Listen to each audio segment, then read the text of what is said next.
Isang mapagpalang gabi po sa inyo lahat. I would like to share po sa inyo ngayong araw na to ang Jeremiah 33:3. Alam niyo pa po ba noong aming kabataan pa ay mayroong lumabas na isang cellphone, 3310. And sa Biblia, meron pong isang verse na famous sa mga kabataan noon na sabi na ginamit nila yung Jeremiah 33:3, which is ito daw yung cellphone number ng Lord. Ano po?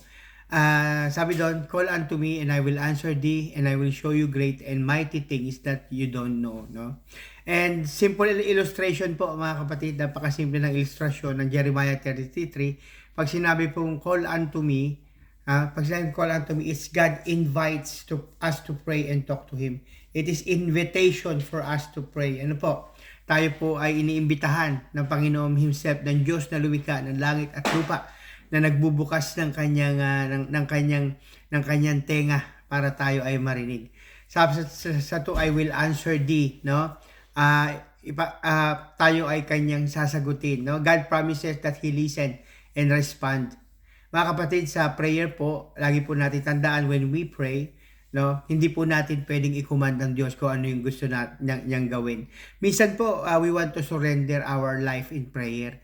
Pero we would like to control the outcome. Ano po? Parang pag nag-pray tayo, Lord, ito gusto ko, ganito dapat, ito dapat yung mangyari. No, pero hindi po ganoon. Pag tayo po ay nanalangin at ipinagkatiwala natin sa Diyos, no, ay hayaan po natin ng Diyos ang gumalaw. No, I will show you great and mighty things. No, God reveal things we cannot understand on our own. Na maraming miracle ang Diyos, minsan hindi natin maunawaan.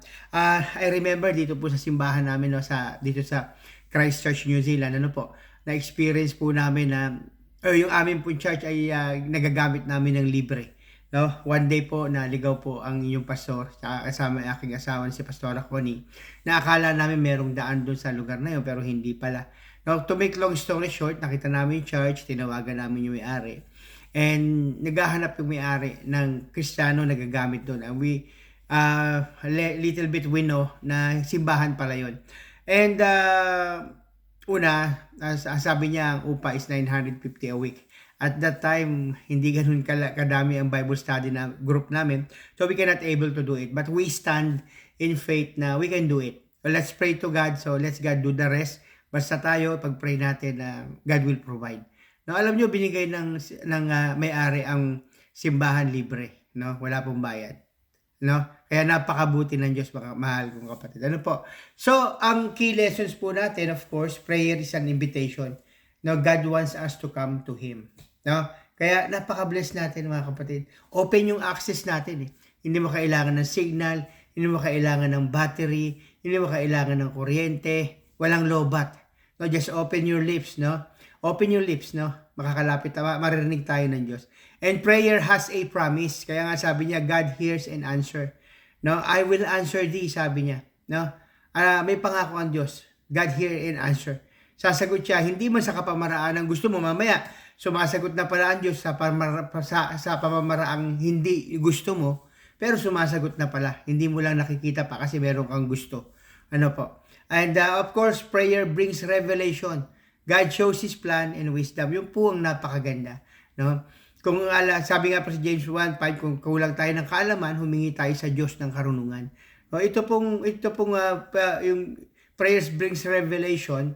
Pag lumapit tayo sa Diyos, sabi niya, He will show you great mighty things. May mga bagay na hindi natin alam ang sagot, pero Diyos ang gagawa ng paraan for us to see, for us to understand, for what to do. No, doon sa ating mga pinapanalangin. No po. So, ang meron pong promise of prayer. Ano po? Sabi nga po, yung call unto me, that's a promise. Call unto me. No? And yung assurance po na He will answer, no? Yung revelation of God's wonder, sabi niya, I will show you great and mighty things. No? Ang application po natin, mga kapatid, pray when you need guidance. No? Huwag niyo kunin sa lakas, huwag kunin sa talino. Yes, may gagawin ng tao. Pero pag hindi po bubuksan ng Diyos ang pintuan, walang pwedeng magsara. Pero pag sinara niya, walang pwedeng magbukas. No? So, pray when you face problem. Pag may problema po, lapit sa Diyos. Yes, maraming mabigat na problema. Maaari ngayon, hindi ko alam yung pinagdadaanan nyo, hindi ko kayo kilala. Pero, always remember po, when you pray, God is listen. Ano po, ako po sa experience ko po talagang pag medyo mabigat yung laban, mabigat yung pinagdadaanan, lagi ko lang po sinasabi sa Diyos, Lord, help me. Kahit nasa trabaho ko, nasan ako, pag naisip ko may pinagdadaanan pala akong problema, lagi ko sinasabi sa Lord, Lord, help me, Lord. Help, help, help. Yun lang mga kapatid. Now, you don't need to open anything. Just say to the Lord, help. He knows what is inside your heart. He knows what you felt. He knows kung ano yung struggle na pinagdadaanan mo, no? So, pray when you want to know God more deeply.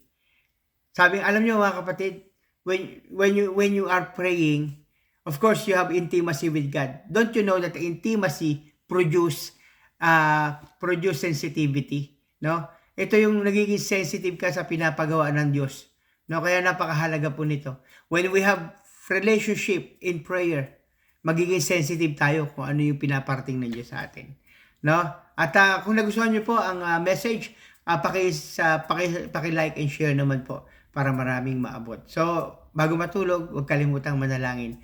Always remember, God is listen. Sabi niya sa Jeremiah 33:3, if you call unto me, I will answer thee, and I will show you great and mighty things that you don't know. Muli po, ito si Pastor Al ng Shepherd's Staff. God bless you all po.